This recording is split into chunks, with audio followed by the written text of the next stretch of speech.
नमस्कार दोस्तों, आज हम इस वीडियो में सत्यनारायण की कथा का महत्व और उसकी जानकारी के बारे में बात करेंगे।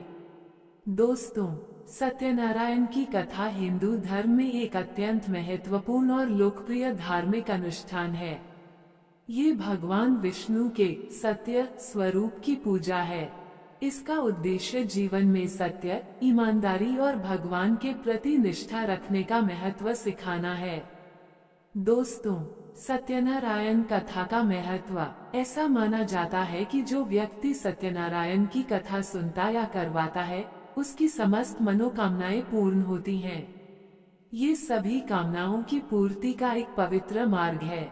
सुख, समृद्धि और शांति के लिए सत्यनारायण कथा घर में सुख, शांति और समृद्धि लाती है। ये घर और मन में सकारात्मक ऊर्जा का प्रवाह बनाए रखती है।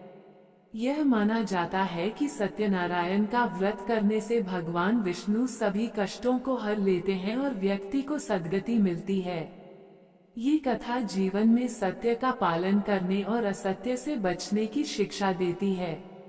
कथा में उन पात्रों का वर्णन है जिन्होंने सत्य का पालन किया और सफल हुए, तथा जिन्होंने असत्य का सहारा लिया और कठिनाइयों का सामना किया। सत्यनारायण व्रत का आचरण करने और कथा सुनने से व्यक्ति के सभी पाप नष्ट हो जाते हैं। दोस्तों, सौभाग्य की प्राप्ति के लिए सत्यनारायण की पूजा करने से सौभाग्य की प्राप्ति होती है और व्यक्ति की आध्यात्मिक उन्नति, मानसिक शांति और आर्थिक समृद्धि में वृद्धि होती है।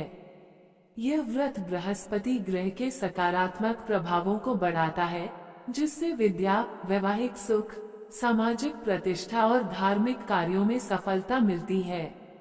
ये पूजा विवाह के लिए और वैवाहिक जीवन को सफल बनाने के लिए विशेष लाभकारी मानी जाती है। दोस्तों, शास्त्रों में कहा गया है कि सत्यनारायण कथा कराने से हजारों साल तक किए गए यज्ञ के बराबर फल मिलता है।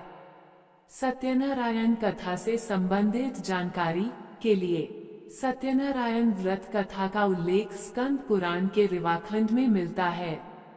भगवान विष्णु ने स्वयं देवर्षि नारद को इस कथा का महात्म्य बताया था। सत्यनारायण भगवान विष्णु का ही एक रूप है। सत्य को नारायण विष्णु के रूप में पूजना ही सत्यनारायण की पूजा है।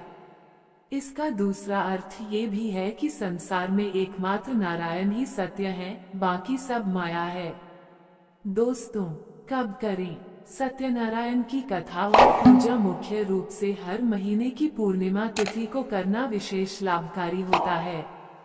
इसके अलावा किसी भी शुभ कार्य के आरंभ से पहले, मनोकामना पूरी होने पर या घर में सुख शांति के लिए इसे कभी भी किया जा सकता है। गुरुवार और एकादशी भी इस पूजा के लिए शुभ माने जाते हैं। सत्यनारायण कथा में व्रत, पूजा और कथा का पाठ दो मुख्य भाग होते हैं। इसमें भगवान गणेश, नवग्रह, कलश आदि का पूजन किया जाता है। फिर सत्यनारायण भगवान की मूर्ति या चित्र स्थापित कर उनकी पूजा की जाती है। कथा सुनने के बाद आरती की जाती है और प्रसाद बांटा जाता है। कुल मिलाकर सत्यनारायण की कथा केवल एक धार्मिक अनुष्ठान नहीं, बल्कि जीवन में सत्य, ईमानदारी और ईश्वर के प्रति अटूट विश्वास बनाए रखने का एक सशक्त माध्यम है। दोस्तों, वीडियो लाइक, शेयर, सब्सक्राइब करें।